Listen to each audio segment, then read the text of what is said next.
What I like about this little hack, in addition to helping you really find the correct hand position and keep your hands down and keep the right distance between your hands, because you want your hands to be about as wide as the bit rings are.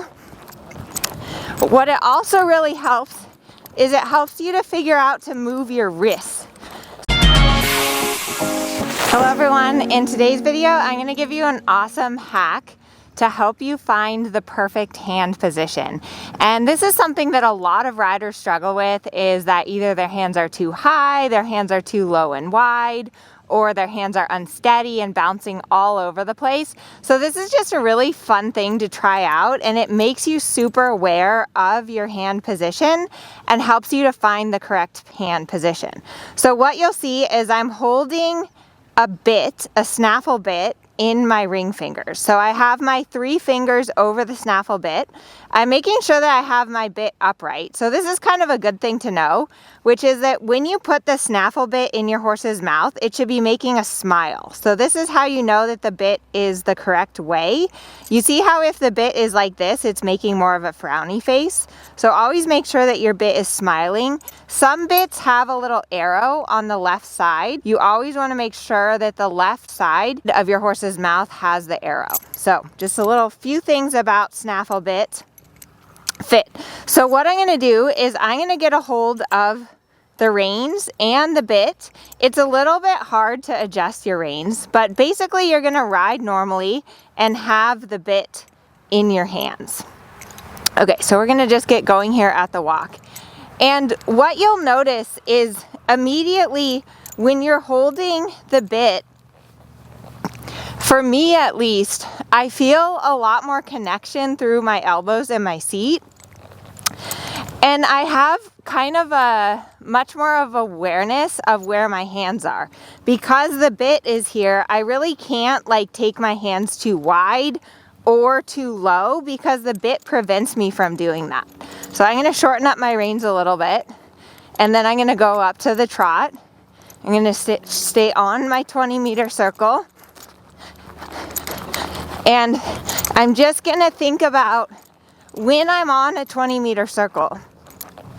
What I'm thinking about is keeping my outside hand steady and just a little bit suppling with my fingers on the inside rein. So outside rein steady, supple and soft on the inside rein. It's actually kind of cool because you can hear the bit a little bit clanking as you're riding. And I guess the goal is to not keep any pressure on this bit between your ring fingers. So it's anytime you try something different, it definitely tests your skills. So this feels quite a bit different than when I don't have the bit on my ring fingers.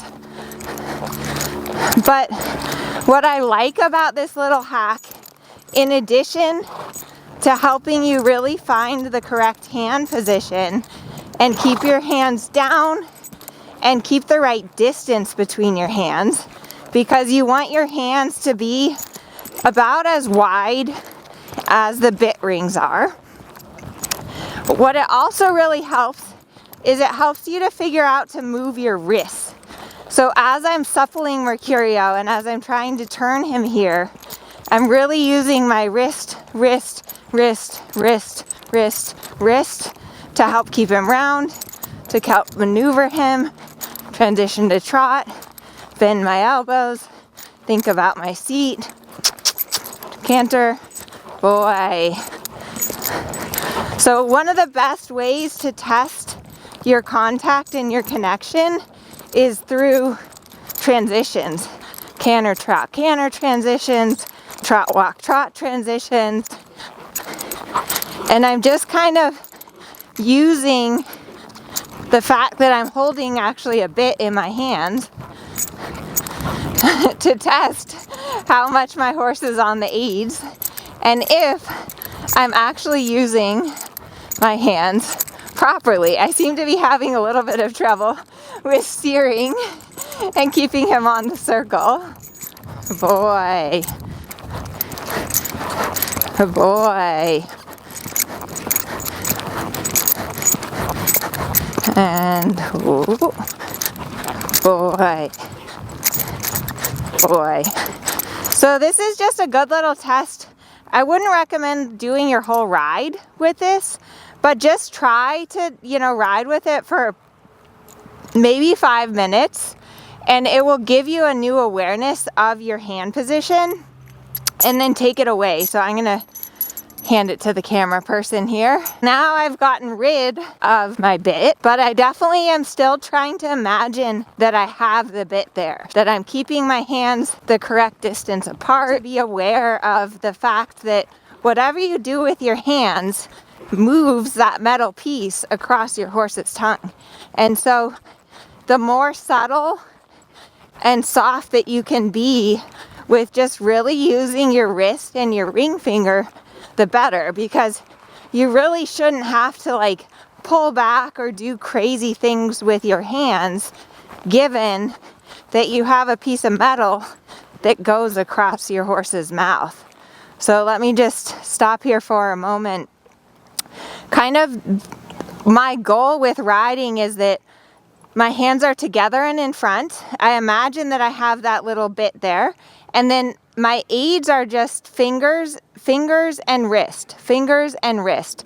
The biggest mistake that I see people make is they're just super stiff in their hands, and then they're like pulling back with their elbows. So this is kind of let me demonstrate what I see happen is riders are like super stiff with their arms, like they're kind of like this, and the stiffness in your arms affects your seat. So notice how when my arms are stiff, my seat is no longer elastic. And then instead of using their fingers, when they want to turn their horse, they just pull with their arm like this. So they just kind of are using their arm or their elbow back to get their horse to turn, instead of just being here in front and just using small movements with your wrist and ring finger. So I hope this has helped you. Let me know in the comments, give it a try. Let me know if you're going to try it and the results that you got from trying to hold that bit between your hands. And please subscribe to my channel. I post a new video every single Wednesday. Also check out the description box. There's a ton of free information for you down there. We have a free PDF on the canter. We have another PDF on patterns and figures. There's a lot of really great content, and we're all about dressage for all and helping you ride better. So thanks for being here today.